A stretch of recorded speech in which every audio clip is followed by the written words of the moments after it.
Hello! Unfortunately, last meeting they wanted to use the room for a wedding or something, and now again, the next meeting, which is July, they again want to use this room for a meeting. So there won't be a meeting next Saturday, because July Saturday. So just to make it clear that there won't be a meeting next Saturday. And also, all there is empty forms.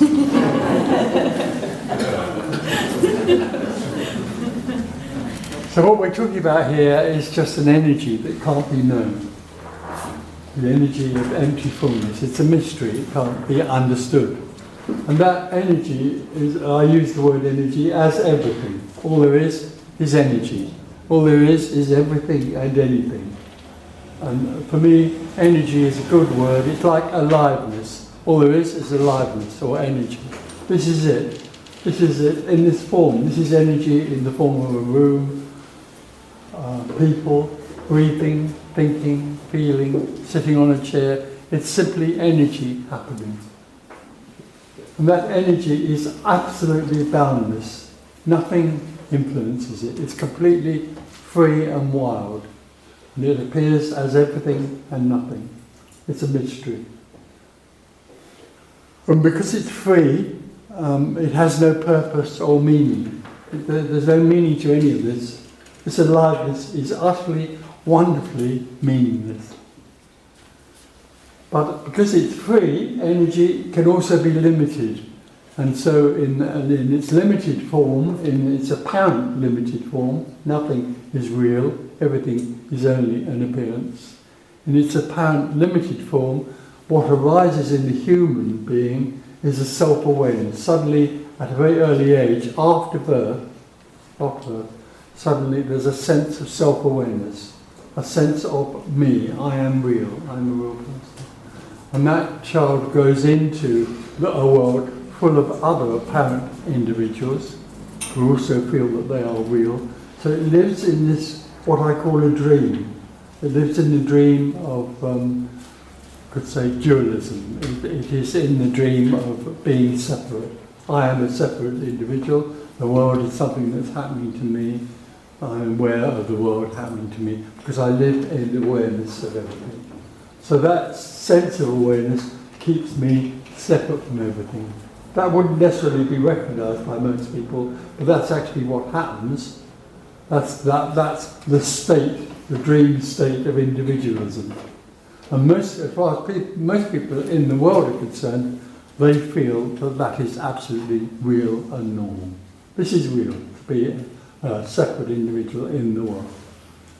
So what's being suggested here is that whole idea, that whole sense of being separate and being an individual and having free will and choice and living in a story that seems to be real, all of that is a complete and utter dreamt illusion. Most people feel it's real, but what's being suggested here is that it's an illusion.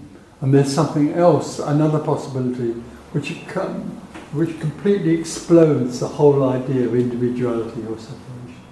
So we could talk about how the individual seems to take form, what it's like, all the belief systems it collects around itself to believe in its life and its story. We could talk about that. And it's possible that in just talking about it conceptually and hearing a few suggestions that come from somewhere else, it's possible that that whole belief system of separation, that whole belief system of individuality, of awareness, can unravel. It may not, there's no guarantee. But the other thing that can happen in this sort of situation, where there's an openness to something that's beyond the sense of self, when there's an openness to another possibility, a terrible possibility, but a possibility nonetheless, there can be something energetic that's very freeing and boundless about that energy, and the contracted energy of being the self can melt or fall back into that hole. Because contracted energy is also oneness.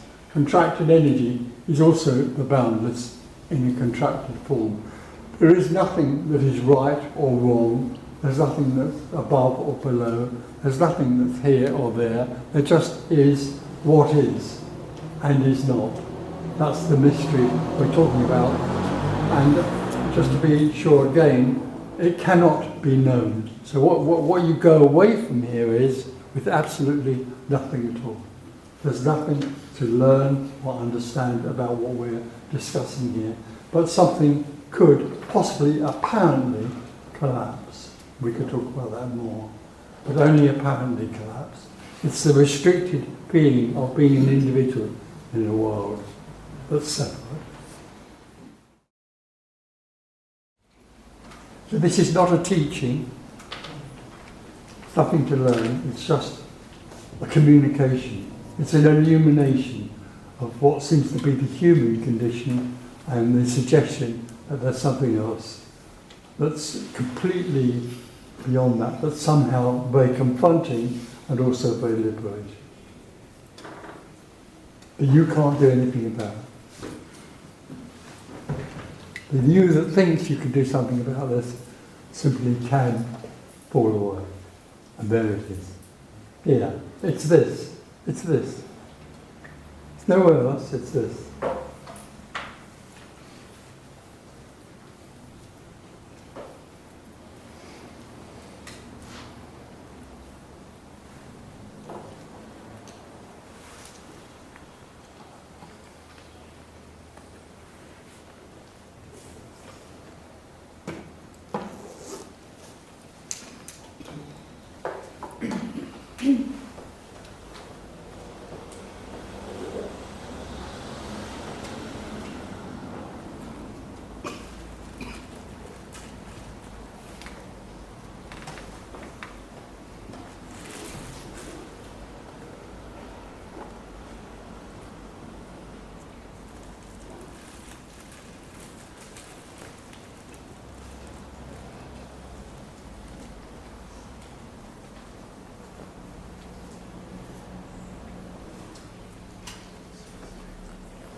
Is there any, when you have the falling away, someone experiences the falling away? Say it a bit louder. If you have the falling away, someone... No, you don't have the falling away. You fall away.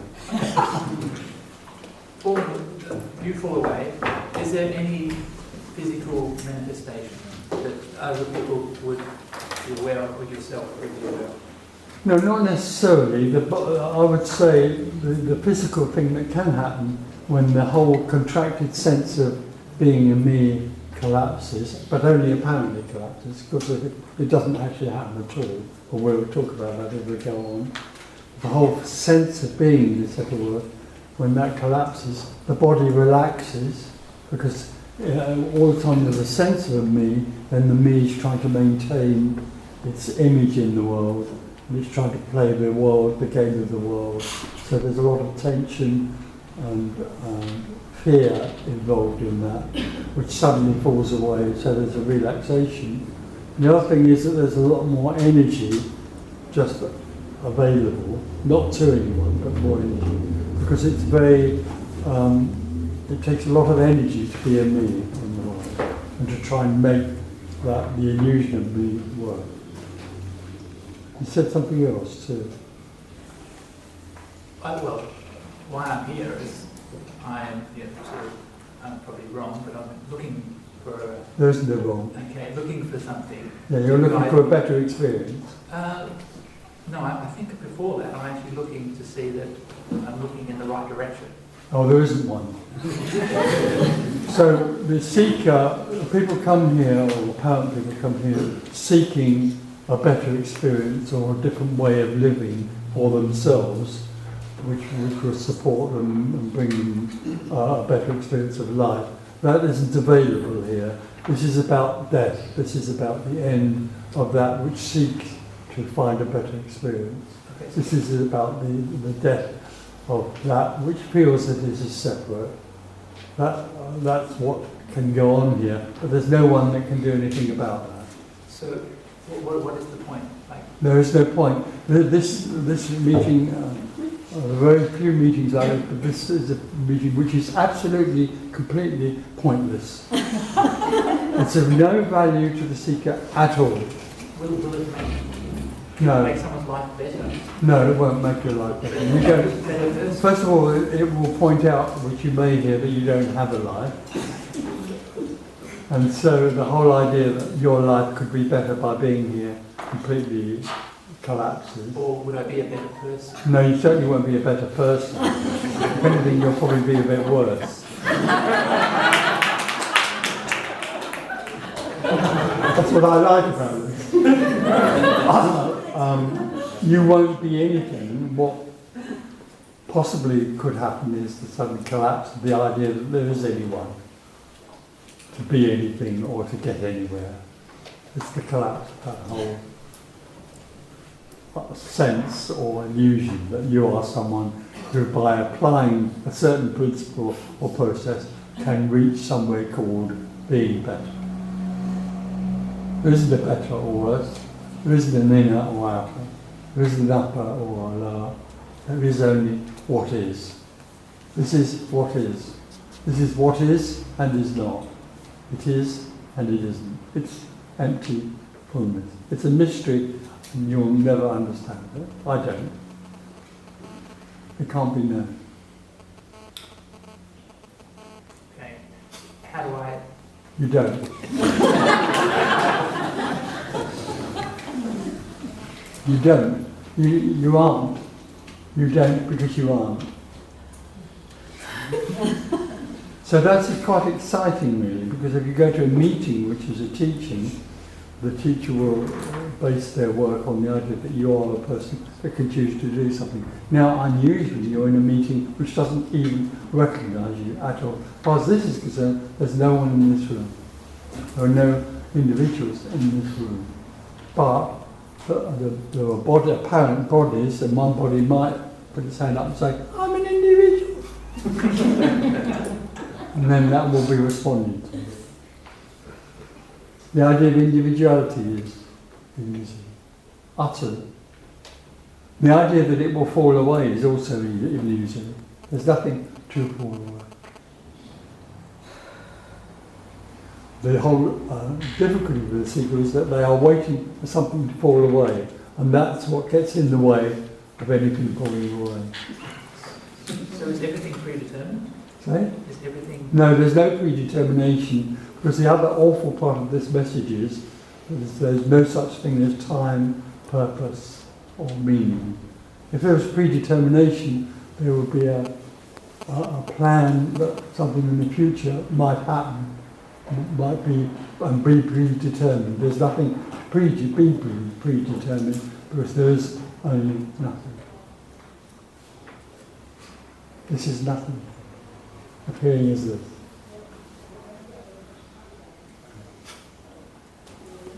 I get that this is a mystery. Sorry? I get that this is a mystery because nothing makes sense. But then, what's the point of being here? What's the point of? There's no point in being here, but you aren't here. That's what this is saying.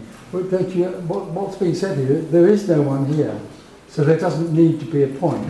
For there to be a point, there will be a purpose for you to be here, to try and gain something. But what's being suggested here, or proposed, is that there is no one in this room, so there wouldn't be any point in anybody in the individual being here. There is no one. There is only what is.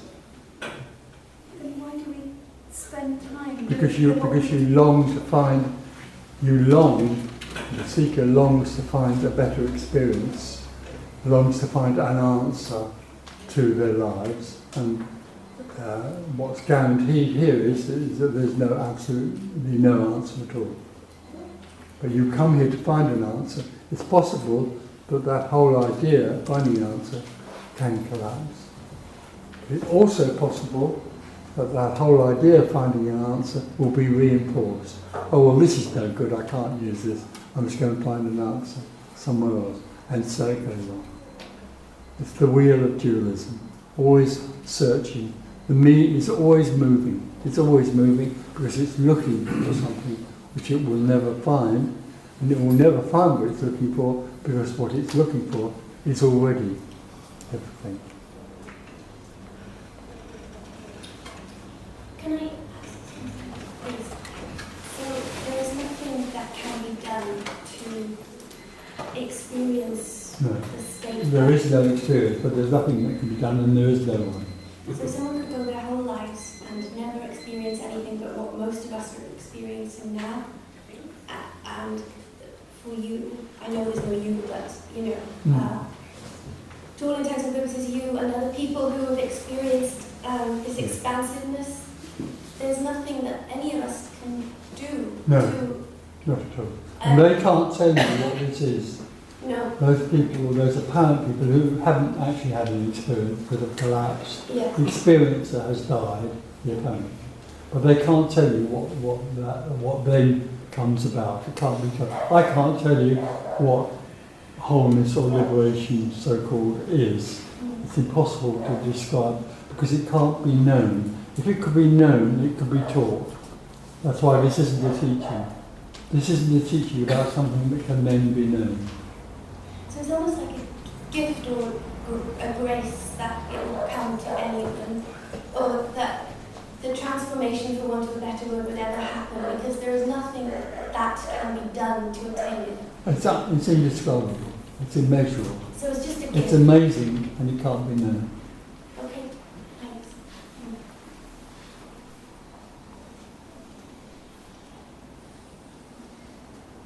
Grace implies God, doesn't it? Grace, grace, yeah. This isn't anything to do with grace. There is no grace, as far as this is concerned. There's no gift given by somebody at a higher level because you have to look nice or you make it. There's nothing available because everything already is this. So there wouldn't be a something which is then available. The difficulty for the individual is that they live in a world of somethings. They live in a dualistic experience, and they turn everything that they want or look for into an object. So I'm looking for lots of money, lots of women, or enlightenment. I went for the women first, but they didn't work. But all of those things, the individual will turn into a something. So the individual seeker comes here to find something. There isn't anything. There's no something. There is only everything. It's this. It's this. Wherever you go, whatever you do, what you're looking for is constantly all there is. The word. Except the difficulty is that in seeking it, you are turning into everything. You're turning everything into a something. So you turn it into something, it becomes an object that you then try to find. You can't.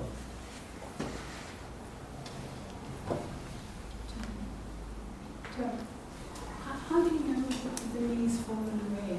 Sorry? If you don't know anything, then how do you know if the leaves fallen away? I don't know that there's a falling away. There is no one here. What's being expressed here is coming out of nothing. This is emptiness speaking, and that's emptiness asking a question. How does emptiness know that there's a falling away? It comes out of emptiness, but it's filtered through a me that wants to know. The great problem for the me is it wants to know everything. It grows up thinking it can know things and control the world. And so when it hears about liberation, it wants to know what that is as well. And it can't be doing. So there isn't anything here that has any knowledge of any kind. There's just response out of nothing to a question that actually originates nothing as well.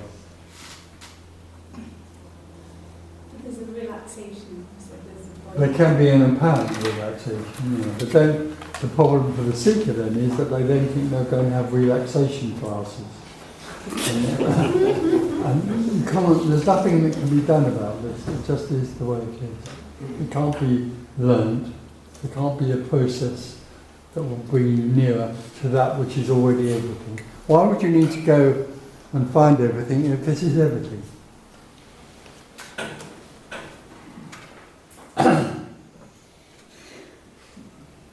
me, what should I do with this information? Nothing, you can't do anything with it. I could suggest to you that you forget it, but then that would be another process. Forget this information. What possibly you might do with it is to turn it into something you can use. Then you're lost. Then it's all over. You're back on the wheel.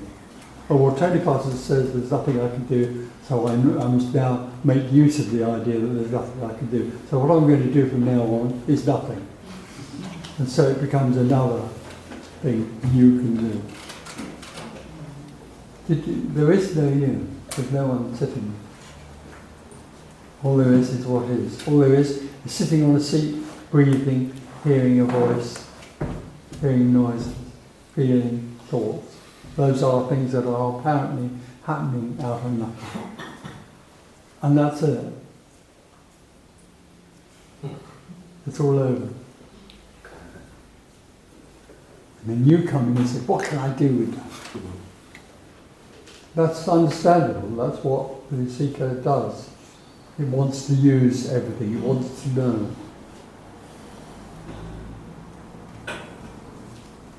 Tony, you're talking about grace.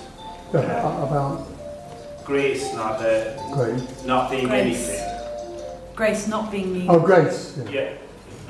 Yeah. But there are kind of, and I'm conscious of going into like stories, but there are stories of people being in the presence of sages like Ramana Maharshi, for example, Oh, right. who have had this dropping away. So they say. So you understand, they've announced that they've had this dropping away through some sort of figure or grade. Yeah. Have you read the book Cinderella? No. Oh, okay. We'll read that too. It's all the same fiction. Yeah. It's complete and utter fiction. The whole idea that somebody has received something from another energy is just a dream. There isn't another. There isn't anything else. There doesn't need to be. But if you're convinced by it, then the answer to that is to get all of his books and follow and study and work hard at whatever he's advising you to do. And Ramana Maharshi and Nisargadatta, they're both full of advice on what you have to do. Read it hard, read it for a long time, and if it doesn't work, just try hard.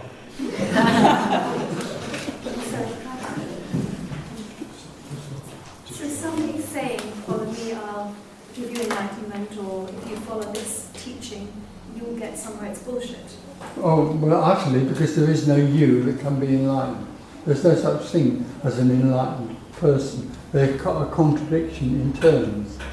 Person is separate. The person, the individual, is separation. So-called liberation is the dropping away of that illusion. But the one that is separate can't drop that illusion because it is that illusion. Me, the I, doesn't enter something called dualism. Me, the I, is dualism. It actually lives in and can only exist in a dualistic split experience. So there's no possibility that it can ever drop that and become one.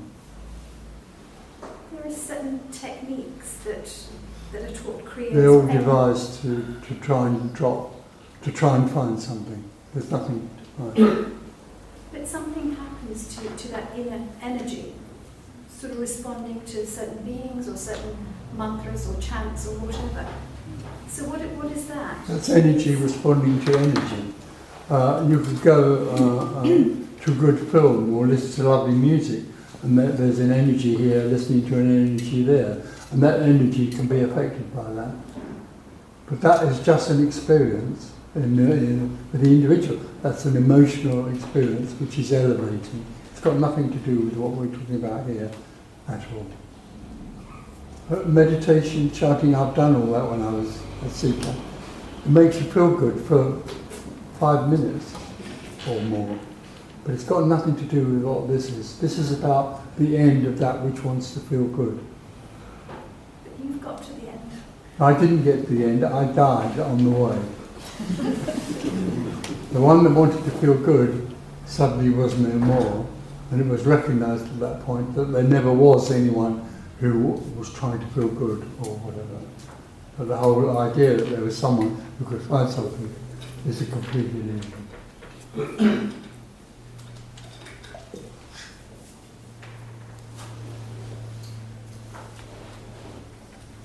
Tony, any seeking that you may or may not have done didn't help. Well, of course not, because I was doing it. Well, let's be clear about this.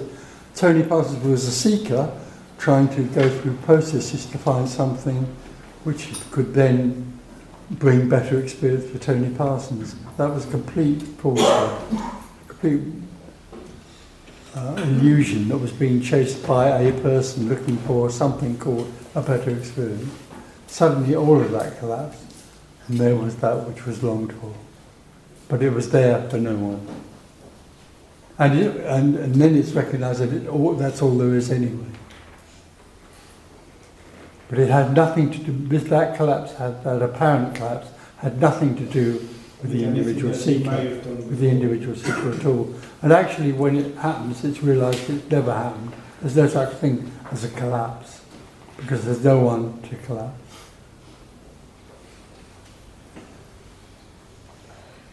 Sorry about that. Is that to do with the perception? Is that to do with perception or perceiving? So all the time there's a seeker, there's a perception. See. When the seeker dies, there's no perception. It just is what is, directly. There isn't somebody who knows this, there's just this. What about mind? Does that not function? Well, the mind supports the idea of somebody knowing something. No, it doesn't.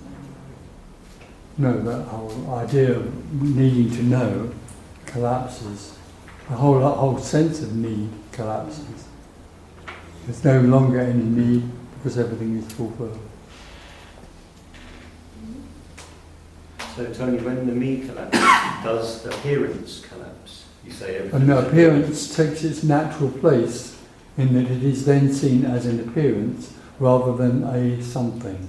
So the wall is no longer a something that I, as an individual, know as an object over there. The wall is simply emptiness walling. So it's emptiness in the form of an appearance. And it has no meaning or purpose of any kind. It just is what it is and is not. Empty fullness as one. It's not emptiness that enters fullness or appears as fullness. It is that they are both simultaneously one. So when you look at the wall, you're looking at emptiness. Walling. But the emptiness is not doing the walling. No, the emptiness is the wall. The difference is that all the time you're a seeker, when you look at the wall, you see a separate wall. So what your experience is a separate something, and that's the frustration. That's the deep frustration of being an apparent individual. You live in a world of somethings. So that world of something is what you're calling the dream. It's what you could call it a dream. It's a dream. It's the dualistic dream of individualism.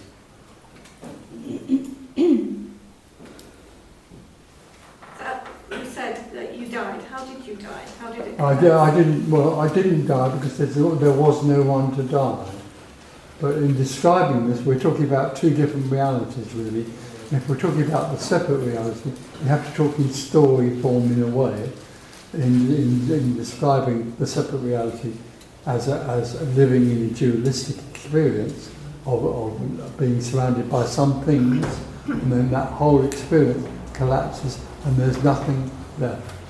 When there's nothing left, there's everything. So how does that collapse happen? It doesn't happen, that's what I'm trying to say. It doesn't happen because it doesn't need to happen. Because the whole sense of being separate in the world of something is an illusion. It suddenly apparently isn't there. But that can only be recognised by no one, not by someone. How do you get to that point? You don't. You're talking as though there is a way of advancing towards not being you. It's not. to you suddenly is no more. Did that just happen suddenly for you? That Right? did Well, it just doesn't happen to me, but I Not have to to you, go but on to saying, what? it didn't happen to me. I thought I was a person, and then there was nothing left. Yes, of course, it's not sudden, it's timeless, Can you which is even more sudden. Can you elaborate a bit more on the timelessness? Because things that have happened, if there's no such thing as time, are we kind of experiencing things, we think of things in the past? Yeah, the seeker experiences everything in time. Now, here, or now, before, now, and after. There's no before, now, and after, because everything is timelessness already. So, what we understand as things that have already happened, are they happening or? No, they only apparently happen, but the individual sees them as happening in time. When there is no longer that energy, it's obvious that there is no such thing as a real time and real events that have happened. They are simply an appearance out of nothing. So World War II is an appearance. There's nothing appearing as World War II. It's not real. There's nothing that's real. Everything is an appearance. This room is an appearance. It's not real. It's energy appearing. Energy room.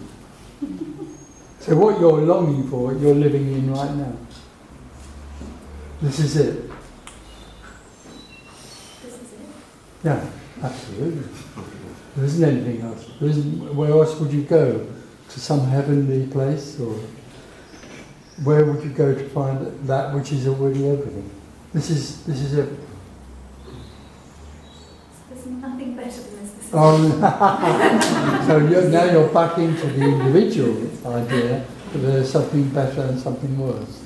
That's the dualistic dream. Dualism, split in two. Everything is split, better, worse, above and below, all of it. There's nothing split. This is the freedom is that there is nothing better or worse, it just is what is. It's incredibly ordinary and simple. Much too simple for the seeker.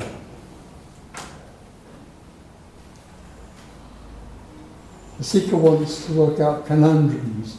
The seeker likes to have different things it can know, deeper levels of knowing. It loves all that. That's why teachings are far more successful or far more followed than anything like that. Teachings offer something. Teachings offer spiritual lollipops for people to suck on, you know. Deepening my awareness, or focusing on my stillness, or being more loving. All that stuff goes on all the time. Being more. Being better.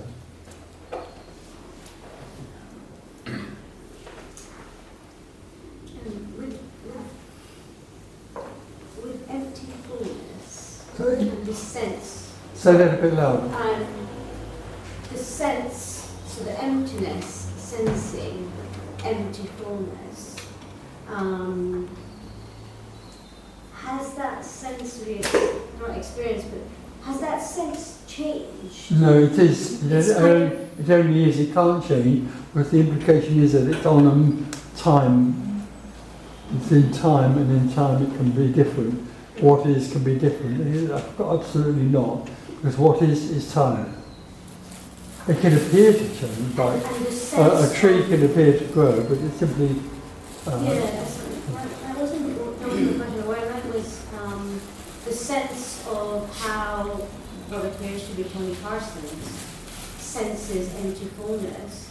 When it first happened at, I don't know, the age of whatever, 25 or whatever it was, and then now at the age of, I don't know, whatever.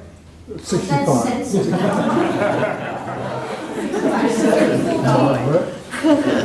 But no, there is no one who sensed empty fullness. There is only empty fullness. There isn't somebody who sensed it then and saw years later that it was different or so more. there's no, okay, so the emptiness at I don't want to say Age has got nothing to do with this. The emptiness in you, Sorry? the emptiness in that, No, it isn't. The emptiness is. There is no me. There's nothing here.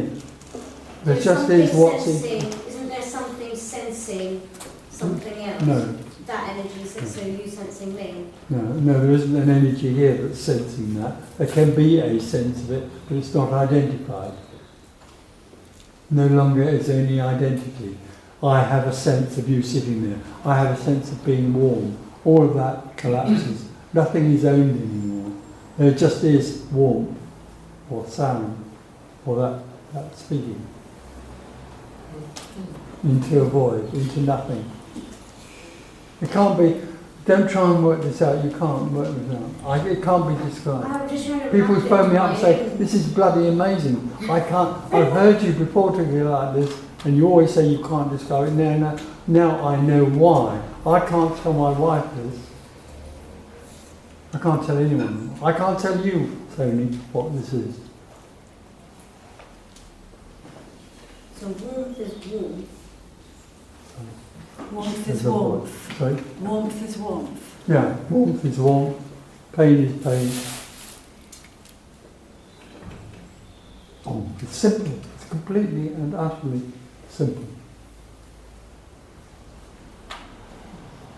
It's childlikeness. What we're longing for, what the seeker longing for, is childlike innocence, the wonder of what is.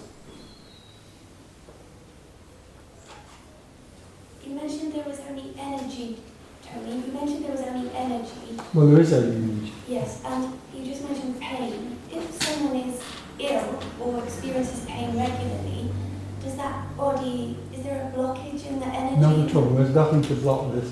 Pain is what is. Okay.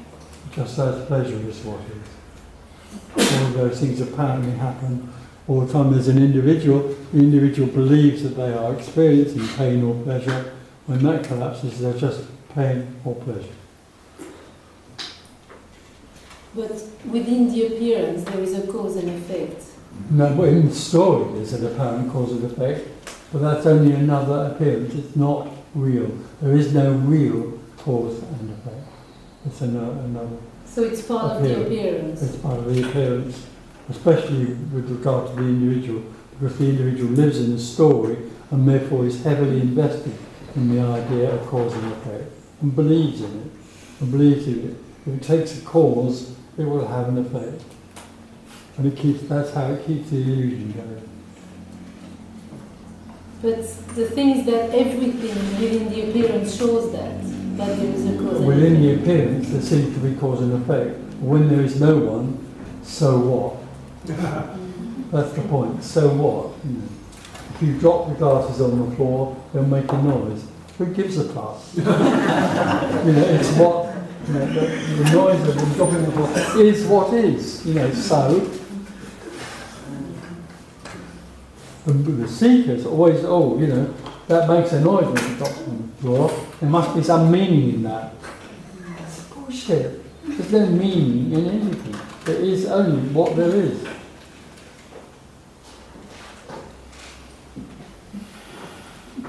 This is the problem. Well, not a problem, but the reality is that this is utterly, completely simple and ordinary, and the seeker hates it.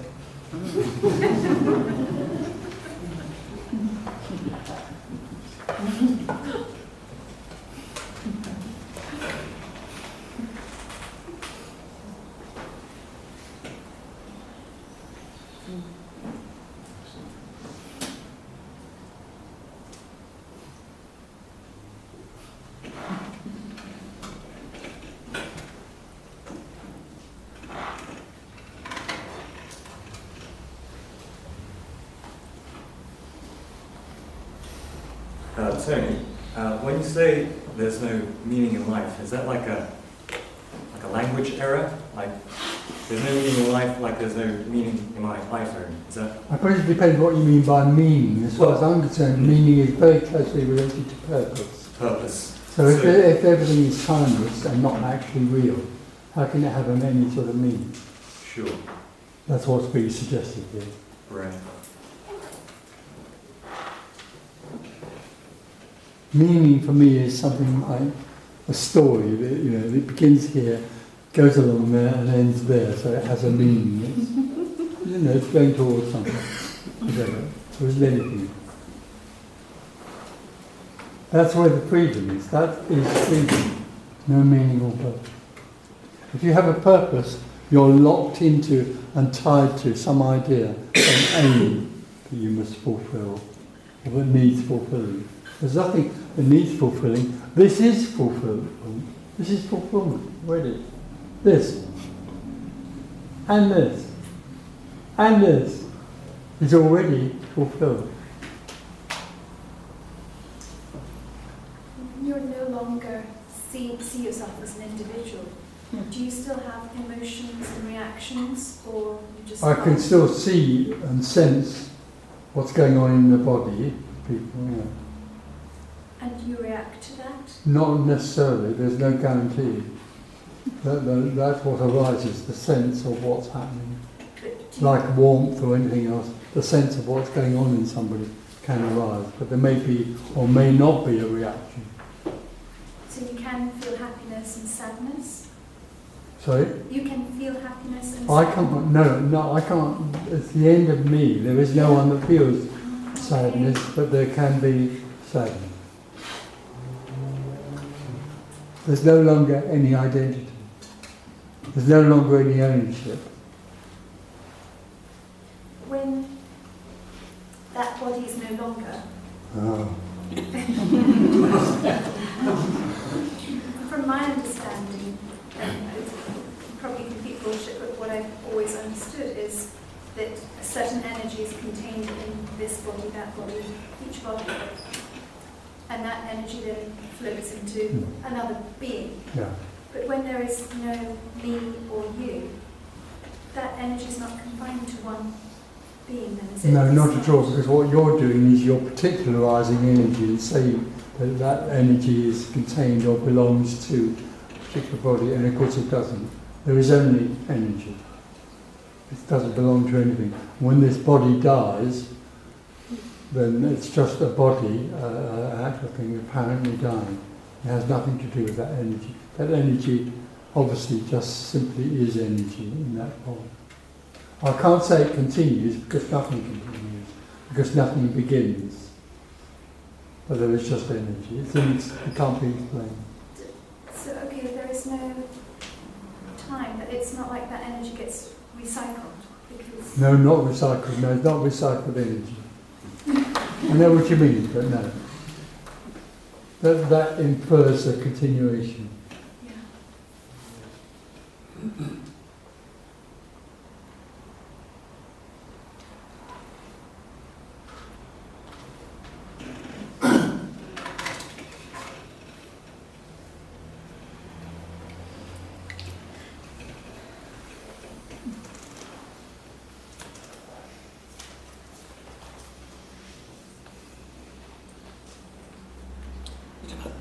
What about the world? There isn't one. Yeah, I just wanted to ask The a world, question. the world is in appearance. The world is nothing appearing as a world, like the world. And the universe and all those amazing things that people talk about. So something like when we see, we only see a bit, and then we fill in Yeah. everything. And you interpret everything As like the world is a real thing that Yeah. is floating around in the sky Yeah. and needs saving or whatever. Now that we've fucked it up, we must save it. Gives us something to do. Yeah, I mean, we go and say the tree is green. Is that something that we are just programmed with? Not really, no, it can be an experience. The experience for the individual is that the tree is green. When there is no individual, there's just green or tree, apparent tree. Words, it's a name. Of course there isn't a tree really, there isn't anything, but in order to communicate an answer, there is just tree or green. Yeah, but at the same time, like a parent probably tells us that the tree is green. Yeah. So we go, yeah, the tree is Yeah. And it's not an own experience that the tree is green. It's No. because we're being told Yeah, the tree is green. that's a learnt. And I learned, yeah, and so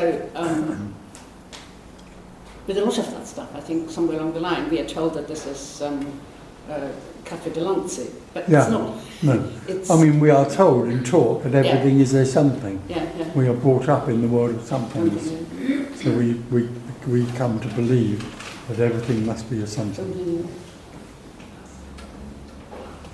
The idea that that it's only an appearance is completely abhorrent to Yeah, the society. Mm.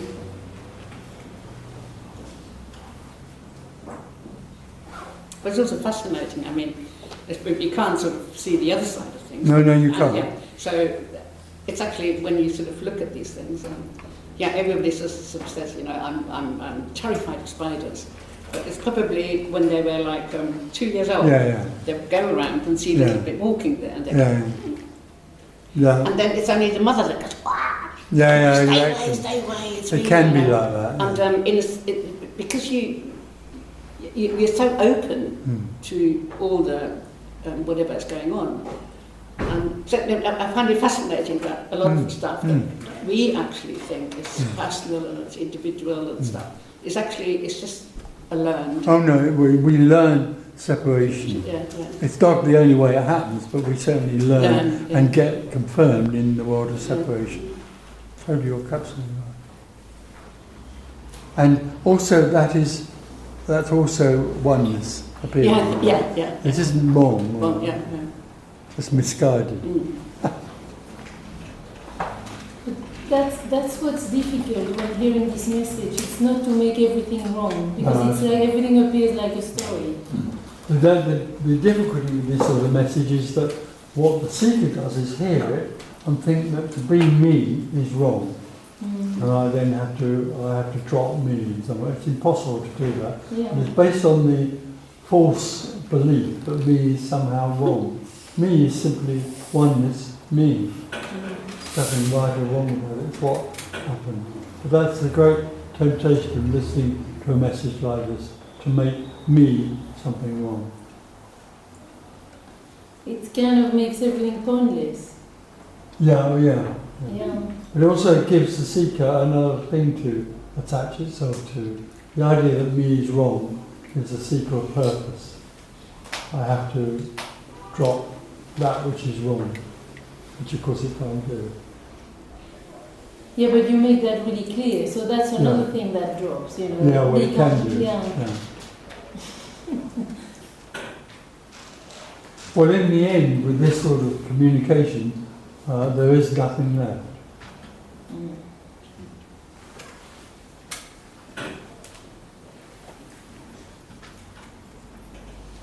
So Tony, so this is just nothing, just There apparent. is only nothing. Nothing, just apparent forms appearing to no one For no reason. for no reason.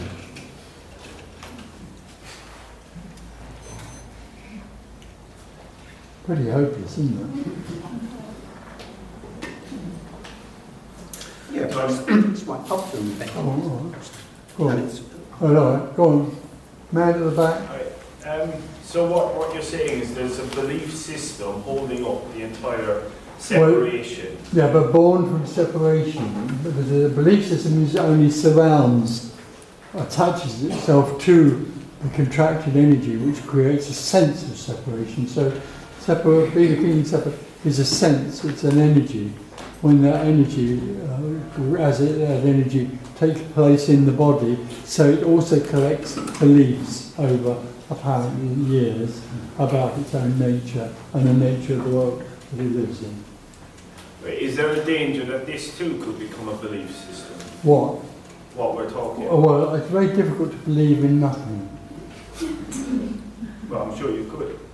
Well, maybe if you try hard enough, yeah. Oh, the seeker will turn anything into its own use. And if believing nothing is useful, it will try and do that. It'll start a movement, a nothing movement. But that's making it into something. Yeah, well, I bet that's what it does. Tony, what are your thoughts on consciousness? So consciousness and awareness are simply tools used by the me, the individual, to remain separate. Consciousness is another word for knowing. Awareness is a word for knowing. So awareness is the accomplice of separation. It keeps the individual locked into a world it thinks it knows. So consciousness is just another tool to keep separation alive. Couldn't it be a form of energy? Or everything is energy. Yeah. Me is energy, separation is energy, awareness is energy. All we're doing here is illuminating the way in which that energy can mislead people into believing and investing in their own separation. Through consciousness, the development of consciousness. There are teachers who teach people to focus awareness or consciousness in order to apparently become enlightened or detached. It's all part of the game.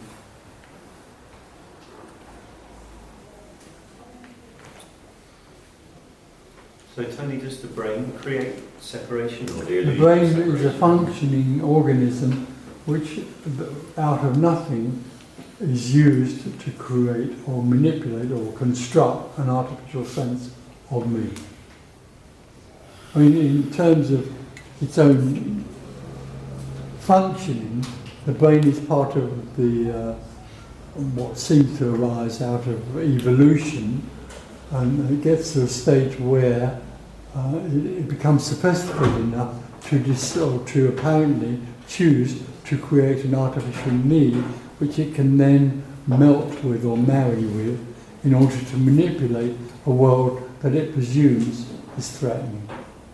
So what you're watching at the moment in the apparent world is the marriage of me and the brain, which trying to and succeeding in dominating the apparent world.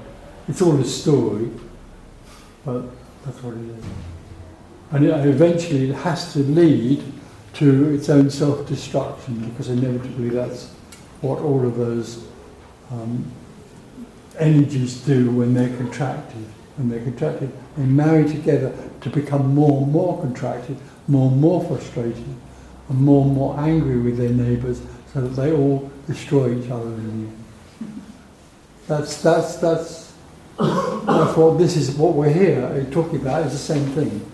You know, the me is frustrated, wants to find some answer, but here the possibility is that it won't be offered any. But in the end, when suddenly the whole illusion of me drops away, that's the same as self-destruction. It's the end of individuality. Armageddon. It's Armageddon. What you're here for is Armageddon. It's much cheaper, but not probably so effective as the Armageddon that's being planned out there. So Trump is much better at Armageddon than I am. But it sounds like you're describing reality. It's an appearance. Trump is an appearance, thank God. The world that we live in seems to be going is simply that it's completely and utterly and wonderfully meaningless.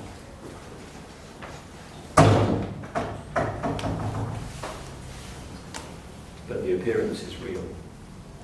No, there is no such thing as a real appearance. There's no such thing as something that is actually only real. It's an appearance. Everything is an appearance. Can you say the appearance is real to the me?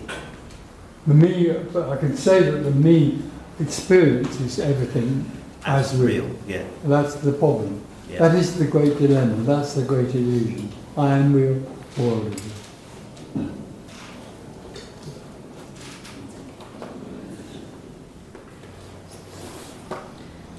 I'm confused about energy and nothingness. They're both the same thing. That's even more confusing.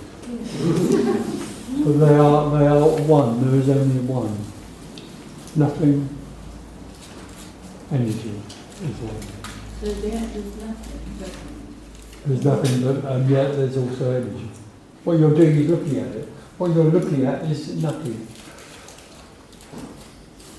What this is nothing. What appears is the energy of nothing, appearing to be something.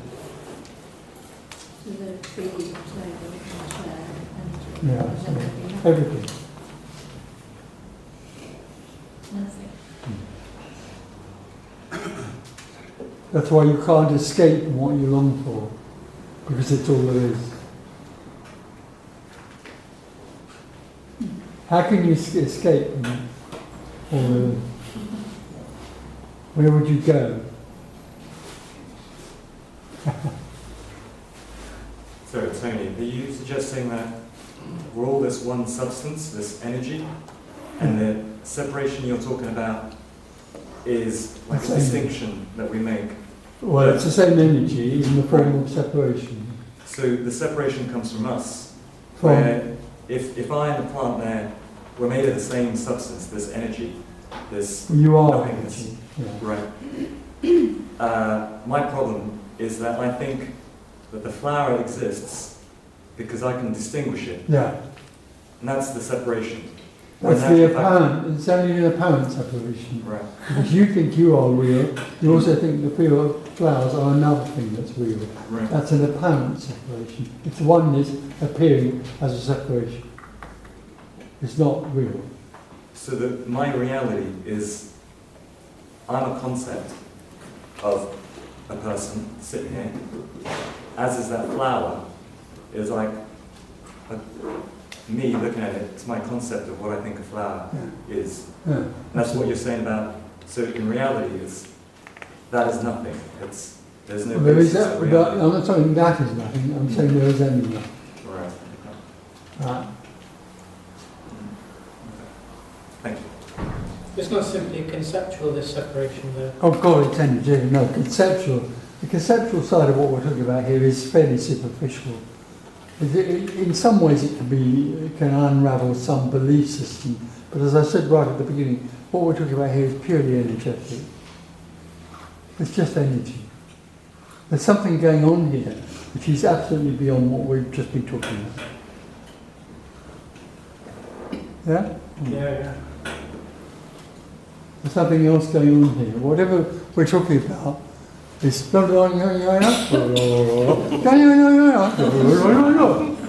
there's another thing that's going.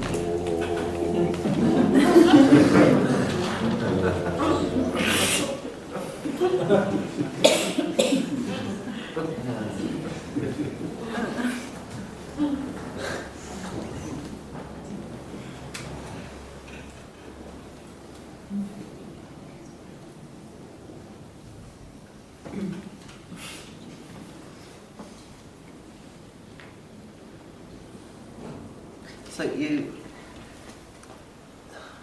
I trying to say? You can't. So I see what you're saying. The conversation is kind of meaningless. It's by the by, but you can sense this kind of energetic communication. No, not you at all. just. No, I am all there is. Sorry. And just to answer the question, don't be confused with the I am bit. Yeah. The thing is I am. Yeah. But just to respond, I am everything. There is only everything. So what's sitting here is everything. What's sitting there is everything. Saying, why is there something?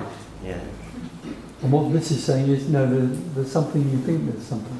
It's everything.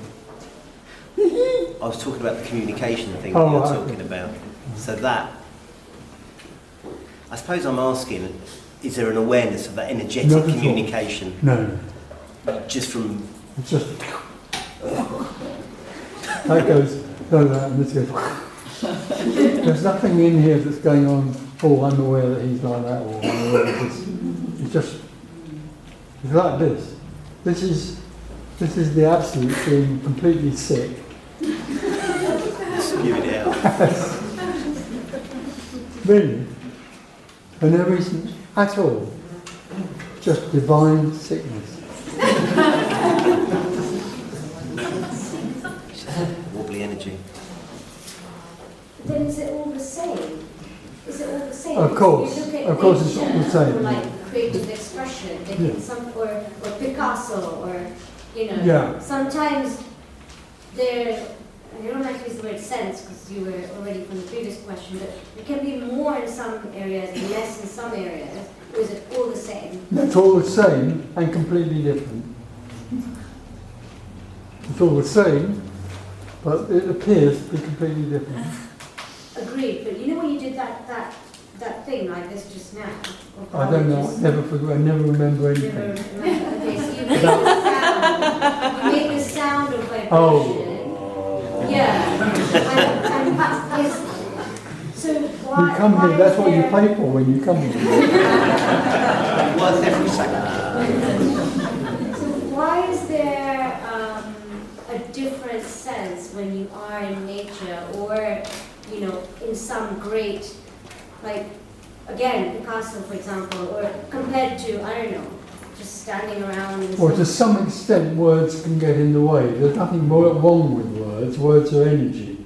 But in this sort of situation, there's a lot of words. That's what I was trying to say. There's a lot of words going on here, and underneath them is. In nature, trees don't talk to each other. Well, not apparently, although they apparently do. But there is the abstraction of ideas in nature.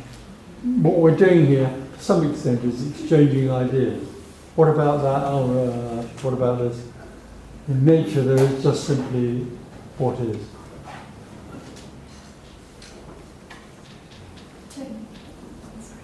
To function in society, do you not have to have an identity and an No, you don't have to have anything. But in the society you grow up in, that you believe in, you have to have ways of behaving. You have to have crap like morals and ethics, because you're taught that they are valuable. Whereas actually morals and ethics are simply another way for me to protect yourself, and that's all it does. So the way you're brought up keeps you maintained in the separate world and teaches you to behave in a certain way. When suddenly the me that has learnt all that collapses, that's all over.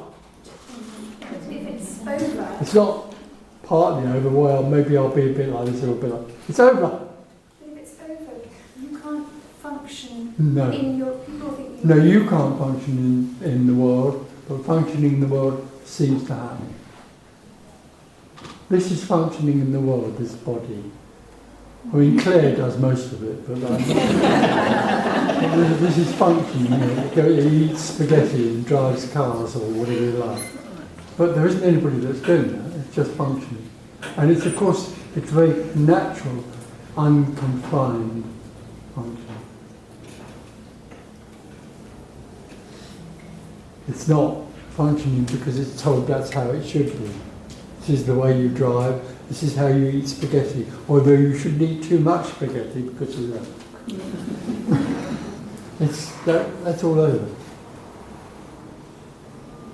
If you had a particular role, suppose you're a policeman or a teacher or whatever, and then it's over, can you continue in that No, not role? at all, no. But there may be still a functioning that appears to be similar. So you then have to act to No, of course continue? not. Acting's over.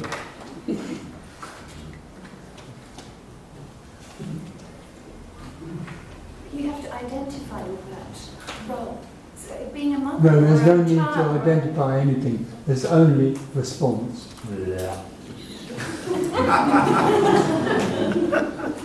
Really? that response has to be a response that others identify It probably as. would have to be. It doesn't always have to be then. There's a brain. Don't forget there's a brain function that has an intelligence. So if a policeman comes up to you and says you're doing 45 miles an hour in a 30-mile-an-hour limit, the brain might say, oh, I'm very sorry, sir, I didn't realise that. Or it may say, fuck off.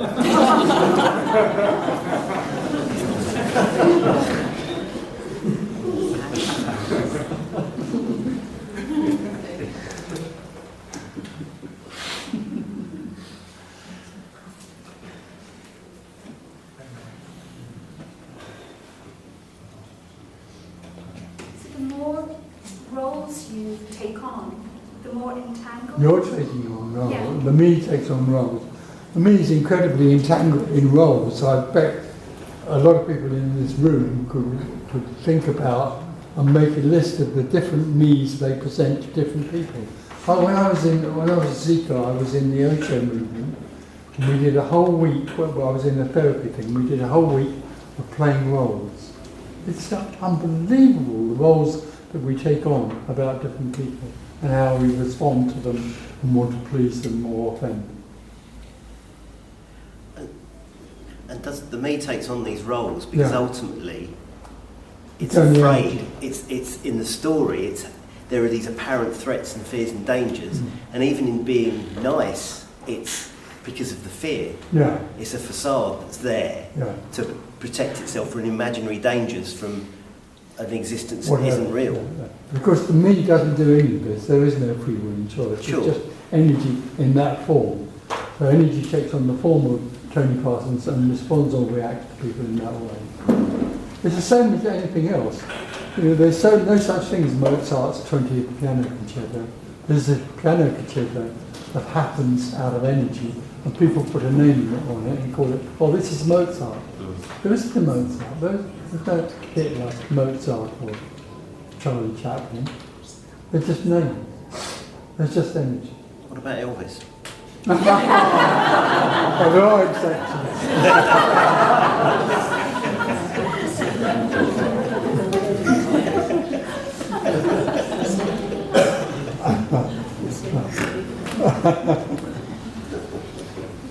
Why are we as the self so scared of realising there's just energy?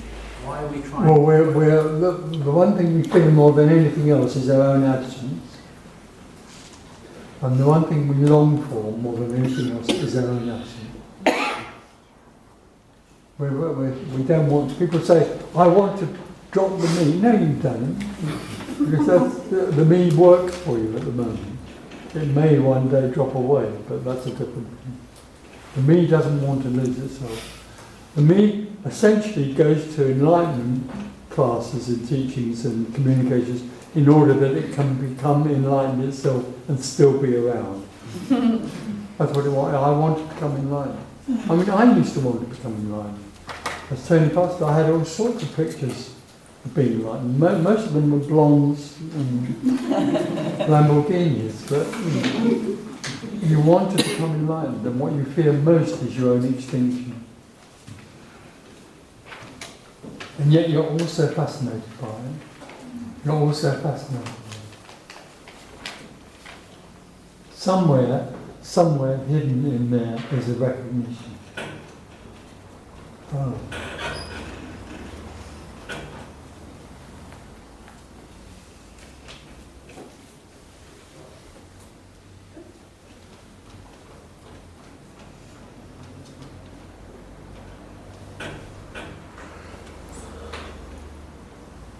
That's a question. Why would a me come here? If me knew why it would come here, it wouldn't come here. Yeah. It's true. It comes here because it thinks it's going to get something, even though it's already been and sort of heard this in a way, not heard it and heard it. It still thinks it's going to come in. And the other thing that's tempting for the me is to think that if it comes here enough times, energetically, something will happen. And so it comes here in order for something energetic to happen. It never, ever will. If it doesn't happen, it already is.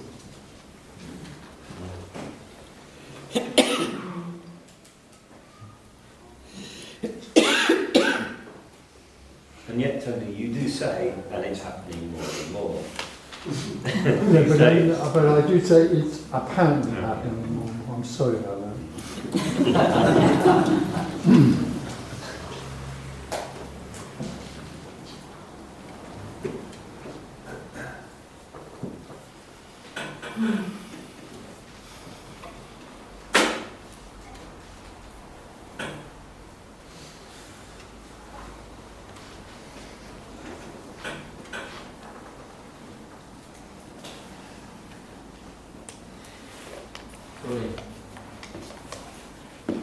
How come when the me comes here, identifies with the feeling? A bit louder, sorry.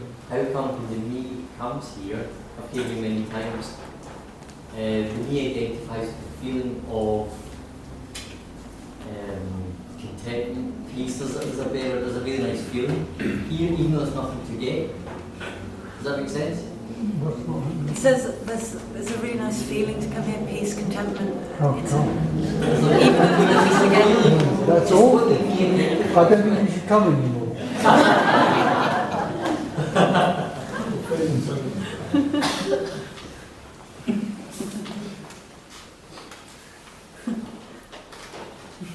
Why does the me have a nice feeling when it comes here?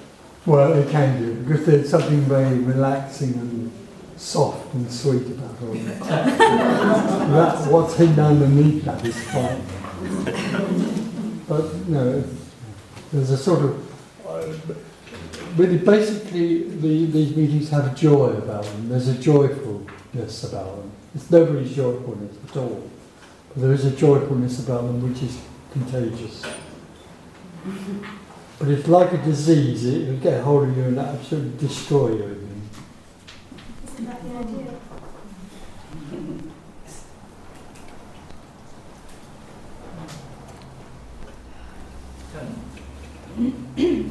Is there a... Can you get close to this? Sorry? Or is this the dropping away? Is it just on or not, black or white, yes or no? Or can you get close to... No, you can't, and there is no dropping away. What you're doing is still attached to the idea that there's something that drops away. There is an event, no. You can't get close to nothing.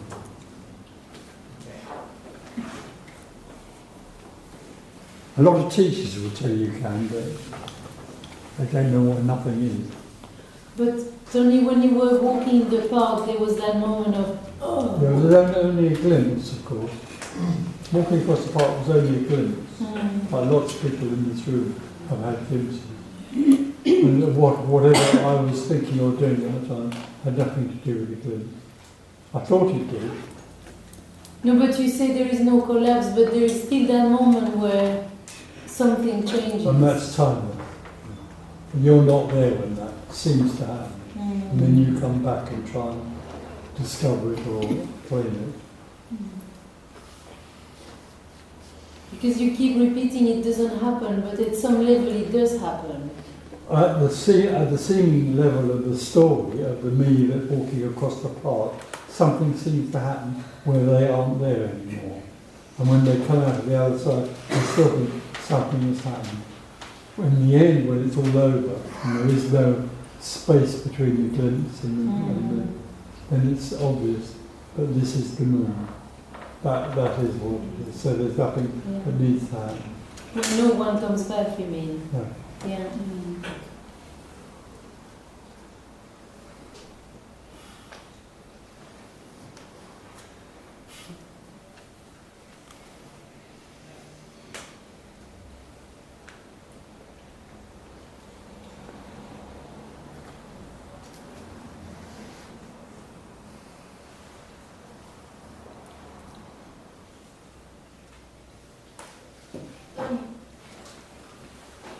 What I'm hearing, correct me if I'm wrong, what I'm hearing that body is an energy or nothingness, right? If you want. But this nothingness has a brain, right? Has a... Brain. Well, a brain arises in nothingness, yeah. It doesn't have a brain. Okay, so does this nothingness has a capacity to think? No, thinking happens within. Nothing is the source of everything, therefore thinking, brain and all those things arise out of nothing, apparently. They apparently arise out of nothing. They are actually nothing, thinking, nothing, braining, nothing. Does this energy or nothingness has a capacity to choose or not? Because now we are asking something. No, it has nothing, because it's not only nothing, it's also everything, including separation. So, let's say I'm asking you now something, and you answer me, right? I don't answer you. Okay. You ask something. Energy answers me back, right? Yeah. Well, you could see it like that, yeah. Let's say I ask you, Tony, is the sun yellow? How the sun look like? And you don't answer to me, no, don't buy this ice cream. I don't want it. It doesn't matter. There may be a response to what does the sun look like, or there may not be. Whatever the response is, and the response to that response is completely and utterly irrelevant. Yes, but my point is that when I ask you something, you answer me something relative to my question, right? So this gives me a hint that this energy has a brain that gives a form. At the level of understanding, yes, but that's fairly superficial. There's no doubt that there's something going on here about the exchange of ideas, where an old idea might collapse and be replaced by another idea. But that's a very superficial thing. It's simply an unravelling of the misconception of the me. But it doesn't bring about liberation. My point is that you, as thought, as energy, as nothingness, what I'm hearing has a brain and capacity to think, that it has a capacity to choose what to believe. And because the energy called thought chooses to believe, as you all do choose what to believe in. So I hear energy, nothingness, thought, sharing what he believes, all of us, as an energy also, because each of us has energy also. Yeah, and I've just said that. What's being shared here at a certain level, to do with understanding, is not a belief, it's just an understanding. Yes, that's all it is. And that may or may not be accepted there. But that's a very superficial part of what's going on here. I'm not sure that I can understand what you mean by super or whatever this English word means. But that's my point to us, is that, okay, I tell you what my energy hears here, right? Because I believe that me as an energy has capacity to think and capacity to choose what I want to do. Okay. So what's being suggested here is that you don't. Sorry? So what's being suggested here is that you don't have that. That's all. No. Whether you believe it or not is completely... I didn't finish yet. All right. Sorry. What I'm hearing, and that was a question to you, that you as Tony and energy and nothingness as you call it, you choose something to believe and you share something. If that's what you're getting, that's what you're getting. So is that what it is? No, that's what you're getting. What's happening there is the belief that what's being shared here is a belief. Yeah, that's what I hear. Okay, thank you.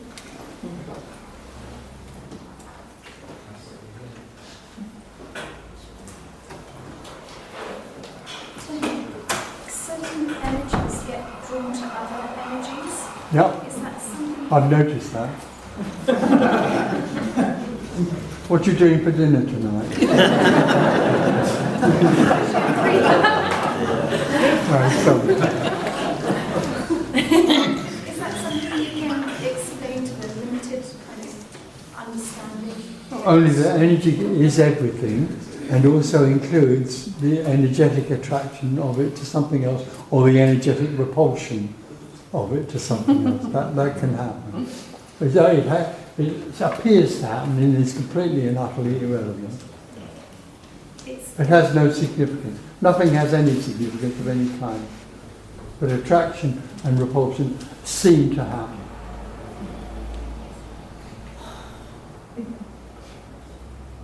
So it has no significance, but it can be kind of enjoyed or it can be followed? Which is equally insignificant. It's insignificant.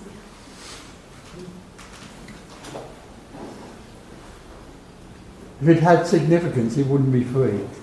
Yeah.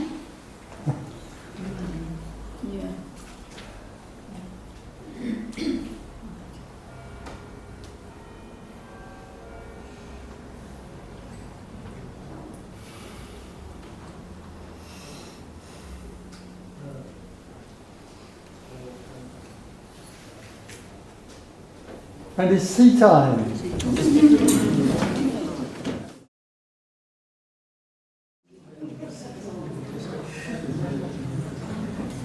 You look different, you look the same as that guy sitting over there.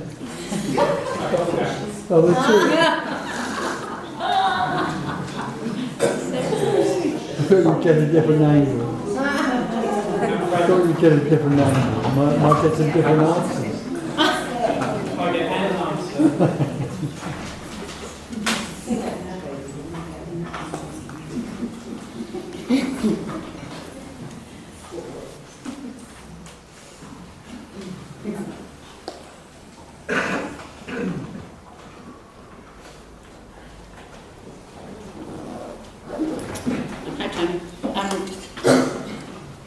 Because I think we take the appearances for real. And say Absolutely. This is it. And is this how we concoct our life stories? Yeah, because we are real, I am real, and therefore my story is real. Other people are real in my real story. No question. There are real events happening in real time, and I have real free will and choice to change those things.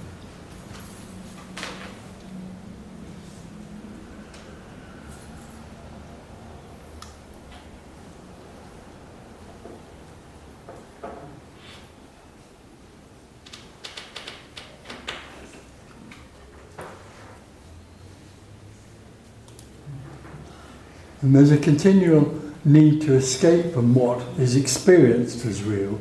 It isn't real, but there's a continual need to escape from what is real, because what is perceived or experienced as real is not satisfying.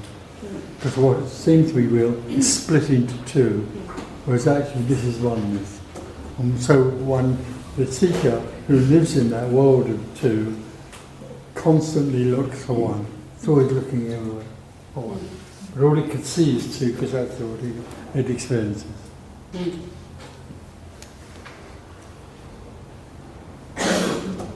Tony, I know this is not what this is about, but can I manipulate energies to make it do what I want it to do? No, there is no you. Even in the world of the story, where there are people who teach that if you change your belief systems you can manipulate your life, they don't comprehend that there is no you to do that, and there is no life to change. That's all based on the idea that somewhere your life is a certain way because of the background you had with your mother or whatever. And if you work on forgiving your mother or changing something, that somehow your life will then practically change. It's complete and it's an utter delusion based on the idea that you are real. But if you, again, it's a belief, isn't it? If you think something like the law of attraction, if you put energy into a thought or you keep thinking about something, you make that happen for you. But who's going to do that? Who is going to do that? Who are you that's going to do that? That's the illusion. It's the same with most teachings. Teachers teach people to focus their awareness or meditate or whatever, or become more open-hearted. But it's all based on the illusion that there's someone that can do it. It's all based on the illusion of there being a real individual with real free will and choice. But Tony, people who work with the law of attraction, for example, could it be that it's what's happening and then it's being claimed by the me? It can be, yeah. There can be people who seem to do that, and they seem to get some sort of result. It's just coincidence. It's just coincidence. And they don't, in the end, there's nothing new about it, or there's nothing meaningful about it anyway. But yet, for example, therapy seems to have a positive Yes, it does, for a little while. Yeah. It seems to have for a little while. All of those things, all of the sources of satisfaction that have seemed to arise and are experienced by the individual are transient. They are transient because the individual lives in a transient wheel of what's this, what's that, what's this, what's next, what's next, what's next. Well, this is good, I like this. Oh, no, it's gone now. I'll find something else. And it goes on and on. It's sort of, it's an emotional masturbation all the time.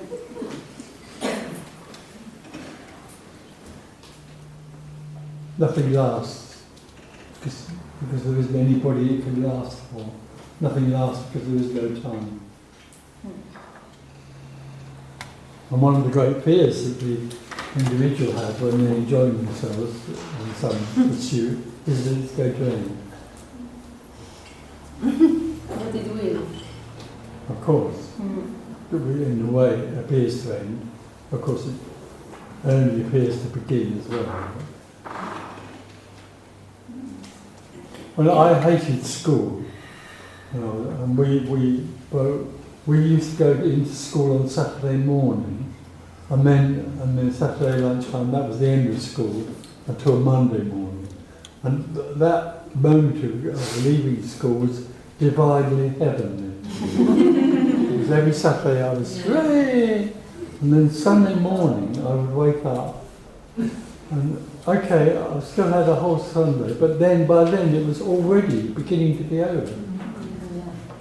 And Monday morning was hell on earth. Expectations, spoil even what you do.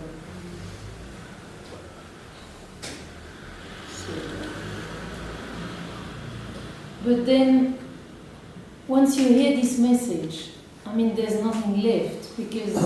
If it's really heard, yeah. But the me still stays there. That's the problem. You know, everything collapses, but the me stays there. Yeah. Apparently. Yeah. Because what you haven't heard is that the me that still apparently stays there is not real. You haven't heard that, so it's still real. So what are you saying if you really hear it? Well, you don't hear it. Sorry, if it's really heard. Something happens, yeah. Then it goes. It's possible the whole idea that the me is real falls away.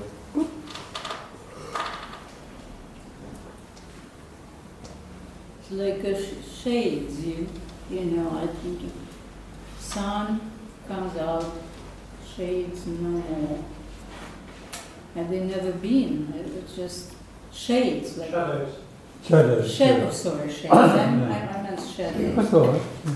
Shadows, they're no more. There's no substance, there was nothing more.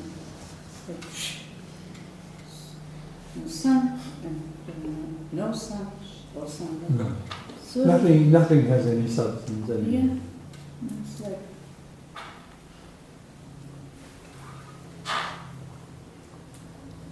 It looks real, cool there in the shade and kind of.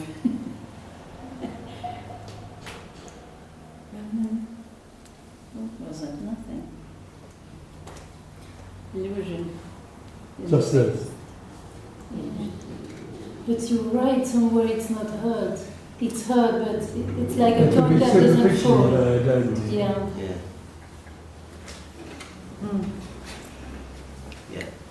That's what I'm thinking, because somewhere there's this idea. I believe what's being said, right? No, I know a lot of people who are absolutely clear about this in one way. I can say, no problem with it, but still here. Because it is energetic, it's not. Can you help me? Oh! Just joking.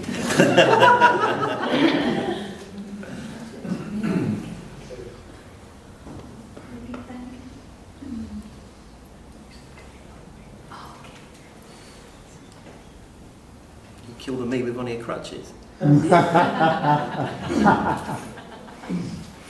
you stay behind the session? A me coal. Remedial classes for the hard of hearing. The trouble with me is it doesn't exist, so how can you destroy it?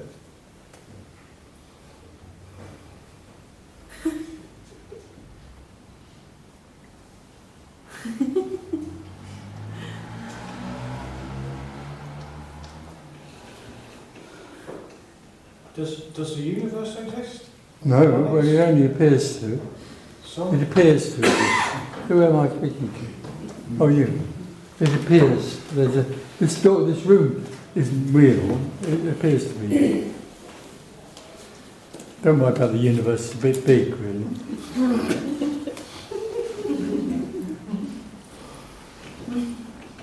This is an appearance. Ghosts? Do they exist? Who? Ghosts. Ghosts. They could appear. But so what? They're no more special than the wall.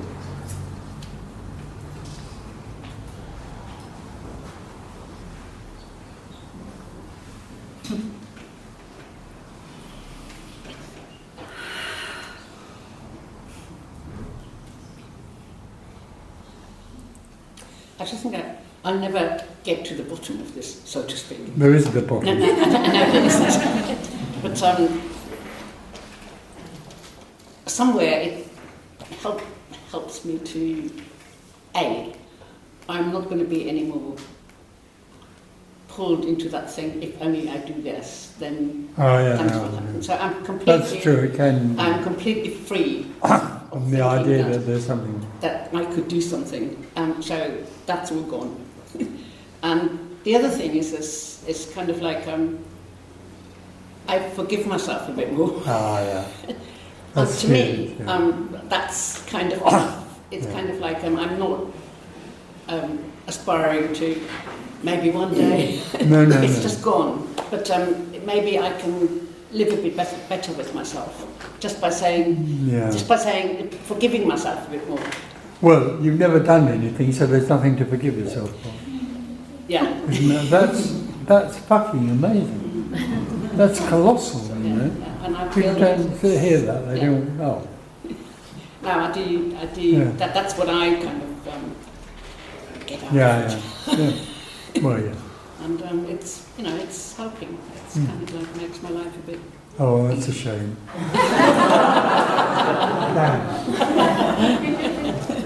But I still come here. £15.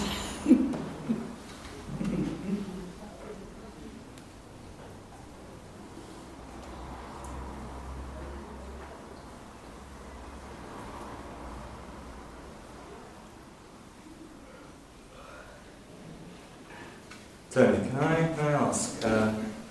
Well, you mentioned you're chasing the women and the money. So when the park experience happened for you, did that still carry on, or those desires? Yes, it was quite obvious that the idea of women and Lamborghinis just didn't mean anything. But then the incorrigible Tony Parsons came back. And that energy was still there. There was still the contracted energy.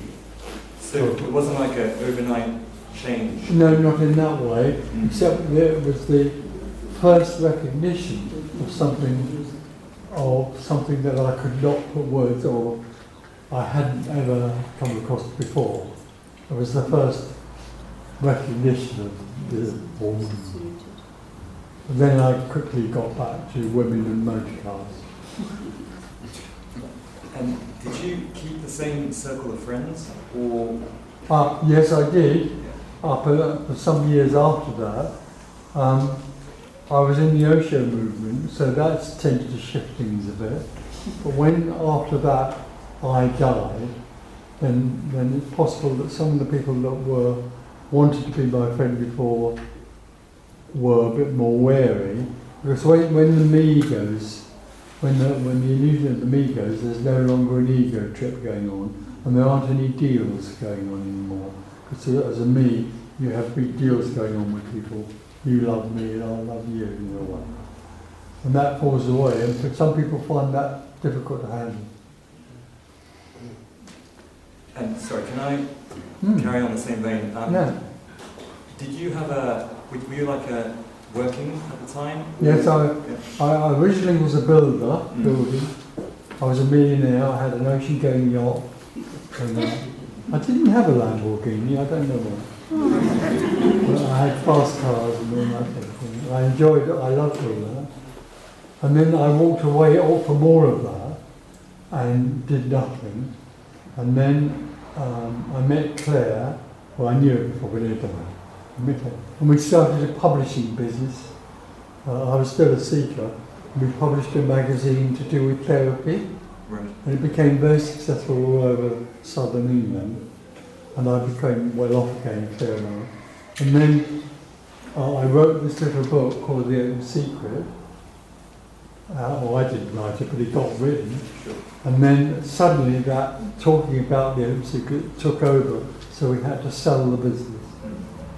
And then we were left where we are now. So you were still motivated to earn money to sustain, like to live? Yeah, absolutely. Yeah. I'm not motivated, Right. but motivation to live happens. It came, right, okay. Well, it still is. This money is made. And also just one last question about Oh, memory. you have 6 more. Yeah. Well, 4. Did you find that there was like periods of forgetfulness about the smaller details, like people's names? Well, no, I didn't, except that, strange enough, I have always had a complete blank about people's names. No, always. I can't. It just doesn't happen. But nothing else, no, at the moment I'm not completely gaga. Well, Claire, don't talk to Claire about this, but I can still sort of punch you. So, Tony, when you wrote that first book, was there still, like, you were still... Yeah, there was still but then, in writing it and then talking to people, that fell away. There was still a bit of a confusion about how to communicate it, but as I went on communicating, so that confusion fell away. So you wouldn't say... Communicating this, it sounds strange, this is about something completely free and boundless, but strange enough, communicating about it is walking along a very narrow path, actually. And you can easily use some word that...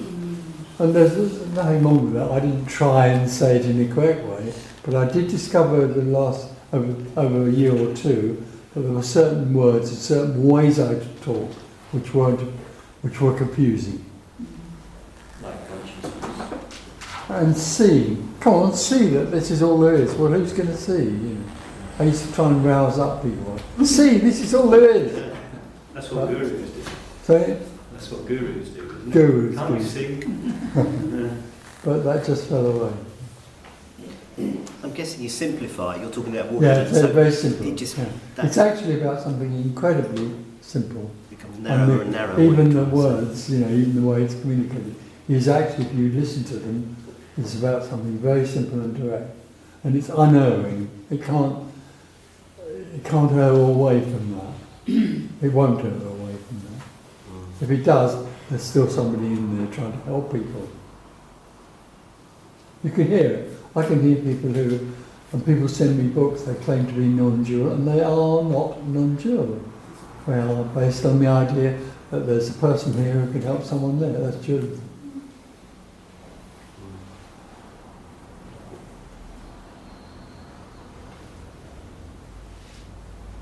It's odd that they would send you books. Why? It's odd that they would send you books. Well, people think that I would like to read a book that's non-dual. I haven't read one. I'm not suggesting there aren't others, but... Does the aware Tony see things that we don't see, like somebody mentioned ghosts? Sorry, say that again. Does the aware person see I'm not an aware person. the energy? Does the aware energy, through your senses, see things that we may not see, like ghosts or entities? No, not ghosts. No. There isn't anything here that's an aware energy. There is no awareness at all. All there is what is and is not. There just is what is and is not. Empty form. There isn't something that's aware of that. And an intuitive feeling about somebody is what is. There isn't anything here that has that. There isn't anything here that has anything at all. This is total poverty.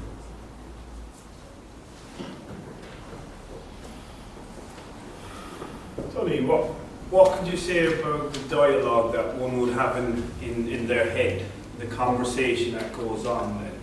You say that there's nobody here.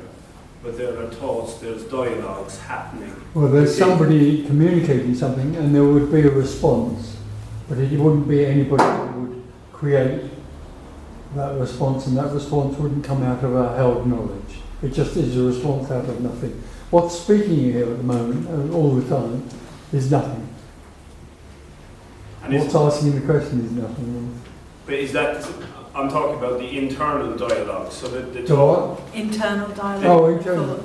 There can be an internal dialogue, but that's also what's happening. It has no relevance. It's not significant. Nothing is significant or important anymore. It is simply what it is.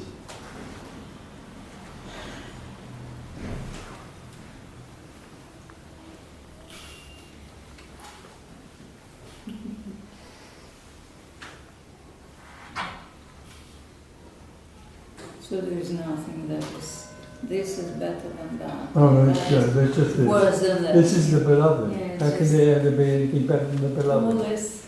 Just this. Yeah. Like this. Yeah, because that. yeah. Yeah. That's amazing. Look. See that? Wow.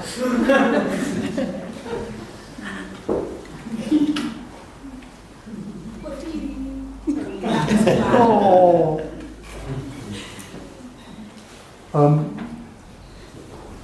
The only way I've tried to explain it is that all the time there is someone, this is something over there.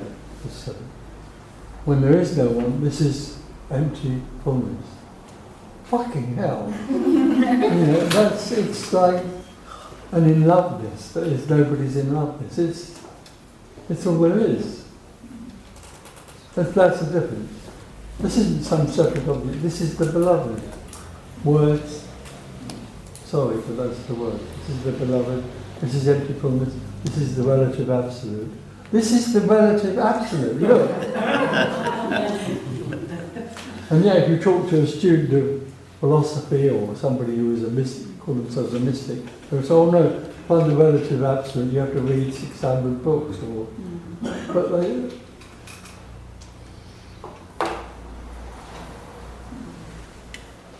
And so everything is, not the carpet. Everything is that. There isn't anything that isn't that. That's amazing. That's amazing compared to everything being some things. The wall, you walk into a room, oh, it's a wall. I know the wall. I've seen this wall 600 times before. It's the same old wall. It's a thing called a wall. You're walking in, or you're not, but it's walking in that aliveness.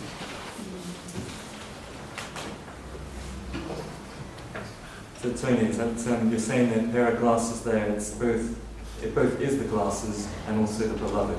Well, it is, when I say it is and it isn't, I mean it is what appears to be there and it isn't because it's also nothing at the same time, simultaneously. This is nothing glassing, or this is nothing appearing to be something, so it is and it isn't. If I just said it is, and go on saying everything is what is, to some extent that can become an object again. It can become like everything is just what is. It is not only what is, it's also what is not. That's the mystery. And the wow you referred to... The wow is the isn't, in a sense. So but it also somehow transforms the is into an isn't. That's the miracle. The problem for the me is that it lives in what is. It lives in things, some things. This is something.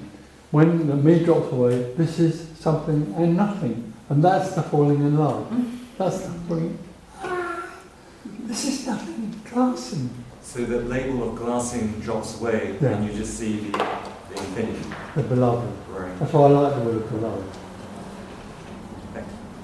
There is nothing but the beloved. But it's because it's seen, it's kind of seen from nothing. No, it's not seen from anything. No. There is only the beloved. There is nothing that sees it. Yeah. There isn't something here seeing the beloved. It's just the beloved. Yeah, but that's what I was saying. In a sense, it's nothing because there's nothing there, and then when there's apparently something here, and it's seen. Yeah.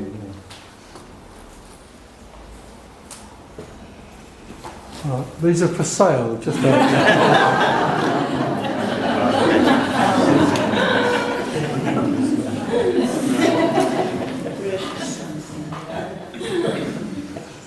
So Tony, are you saying that we can only see our memory of the glasses? No, not a memory, it's your energetic perception. There's no perception here, but the individual has an energetic perception which is separate. It's a contracted energetic separation, which it experiences this as a something. It isn't that this is something and nothing. And it's shouting that all the time. I'm something and nothing! But the me only experiences it as a something. It's a something. Because it comes out of the contracted energy of separation. I am real, the glasses are real. No, they fucking aren't real. They are the beloved. But what I was gathering from what you were saying is that somehow, we've seen the wall 600 times and we think we know what a wall is. Well, yeah, that also happens, that also appertains in that you walk into a room that you're familiar with, or it doesn't matter, but when you walk into the room for the first time, you immediately convert everything into what you think is a something. So the next time you walk into the room, you're still seeing the same something in your experience. So everything becomes dusty and tawdry and known. It's known. Once it's known, it's lost its innocence and its aliveness. It's now become, that's that wall. If somebody said to you, go up to Hampstead and walk into that room, look, there's a wall there. You say, oh, fuck, Whereas that's actually what this is about.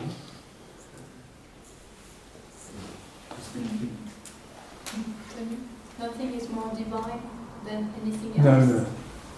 Everything is beloved. It's like naming, so, for example, to a child, this is sparrow. Oh, sparrow. And then next time he sees another sparrow and says, oh, just another sparrow. And bored. Yeah, well, they get to the... What is that? The other one. Yeah. That is whatever it is. When you see young children, they are still in wonder of what not always, but a lot of the time. That's what's attractive about young children, even when they've already started to become separate, and before that also, they live in a sort of wonder. They come up and look at it. Yeah, exactly. But then they will give them a name. Yeah, well then it becomes then the they say, name. oh, I'm bored with it. I've seen sparrows. I know the sparrow. I know the sparrow. Not interested anymore. Yeah. Then turns to something else because it's bored. Yeah. The name. That is that. Everything becomes known and predictable and safe. That's the whole idea of knowing it. I want to know that chair so that I can control it and it's safe. This is fine. This is unpredictable. Everything is so is the chair. The me wants to know it so that it's safe. That's what happens when you fall in love. You fall in love with somebody and there's a sense of this in falling in love. There's some sort of wonder that's even beyond the identity of the person. And then you think, okay, I really fall in love with this woman. I want to know her. Directly you want to know her, shit hits the fan.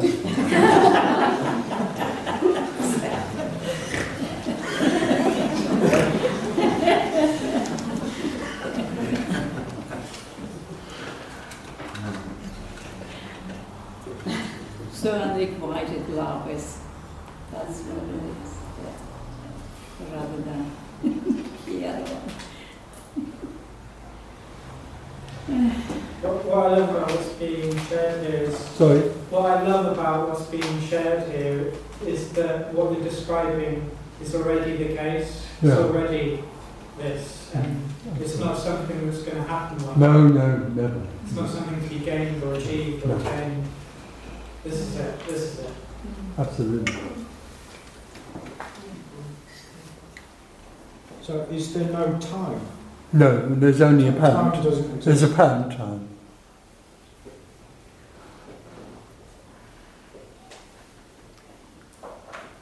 Going back to what the lady was were saying. So it's an interesting idea that you only ever see anything once, like the idea of a sparrow. You see it the first time, and it's amazing. Yeah. Second time, Yeah, or like yeah. warm. Second, there's only one experience, Yeah. one real experience. Well, No, it's seeing, true. one real That's why, seeing. to some extent, going on holiday is a nice thing to do if you are a me, because you see the same old four walls, no. Then you go to Brighton or the Bahamas or somewhere. I prefer the Bahamas to Brighton. And for a little while, and it's actually for a few days, wow. Yeah. Wow. And then you walk into your bedroom and it's, Seen it. Yeah, it's funny.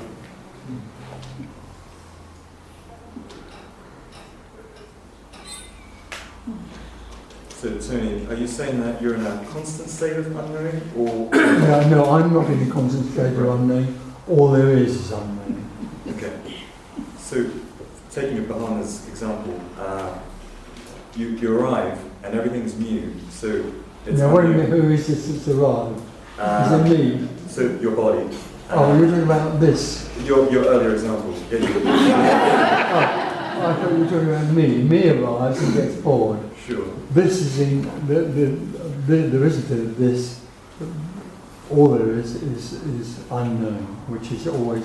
So I will make everything new. Jesus said, "I shall make everything new."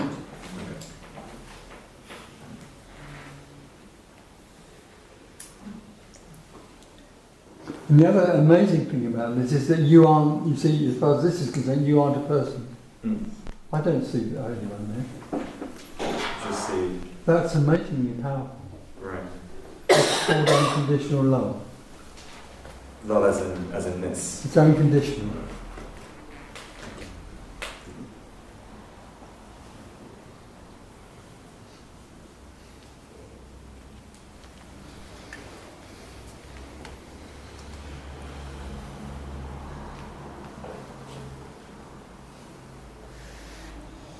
In other words, no need to negotiate. No, there wouldn't be no. There's nothing to negotiate with.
You say when this is revealed, there's an obviousness about it. Yeah. Oh. No, it's true, yeah. So, that's what it is. Is it ever possible that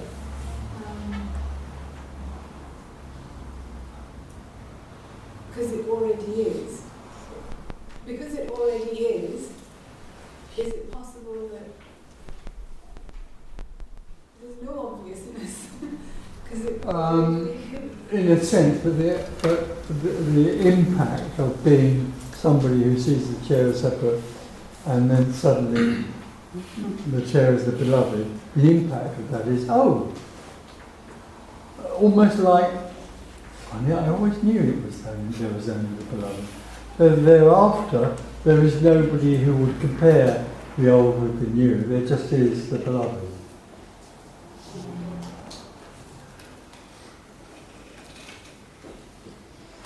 There isn't then somebody People would say, oh, well, it was the beloved yesterday and it's not so beloved today.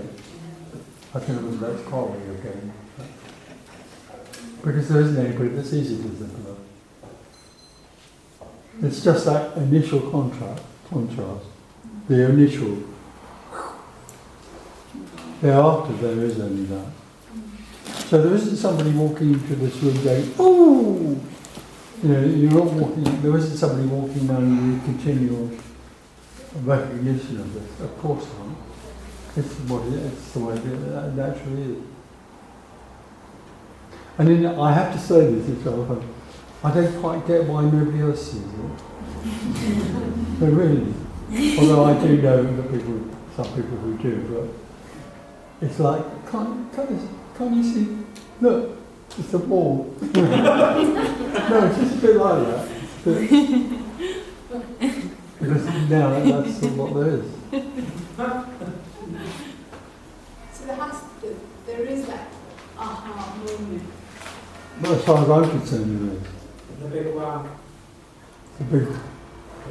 Yeah, there is a. You know, you can't put a date to it or a time to it, but there is a.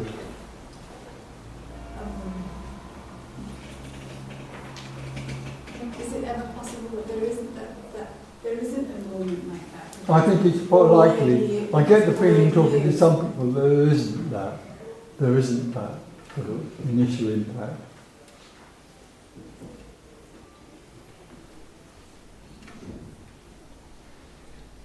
And what is that impact? What is that? Only the impact is the contrast between something that's separate and the beloved.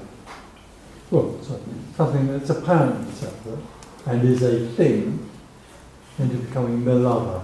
Suddenly you see the lover. Or you don't, sorry. Suddenly there's the lover. But the lover. You know, well, I mean, so in a way it must be obvious. The chair is just like it's a fucking chair, you know. I sit on it and then but it doesn't light up or do anything like that. It just is. Yeah.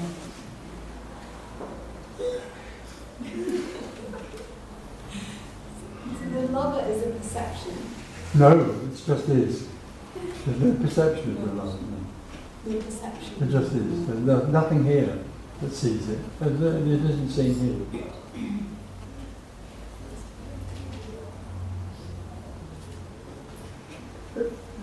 You could say that which couldn't see the beloved apparently has fallen away, and there is only the beloved, not something that sees it.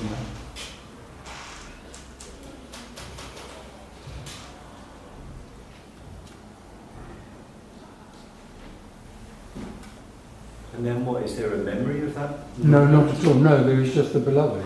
Well, it doesn't need to be a memory, because constantly all there is the beloved. I'm looking at it, it's over there, words, everything. But that moment you're talking about of...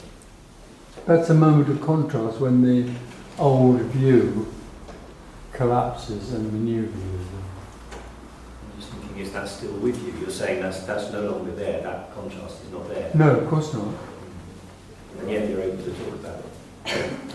Well, it's a way of describing what is happening, or happening.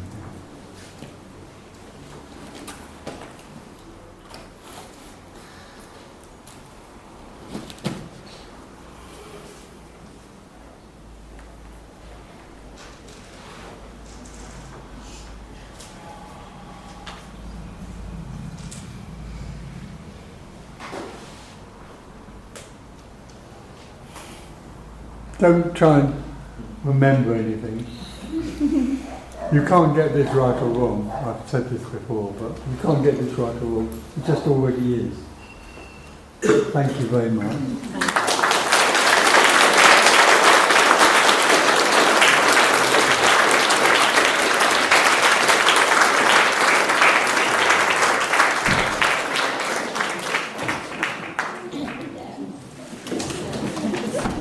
For today.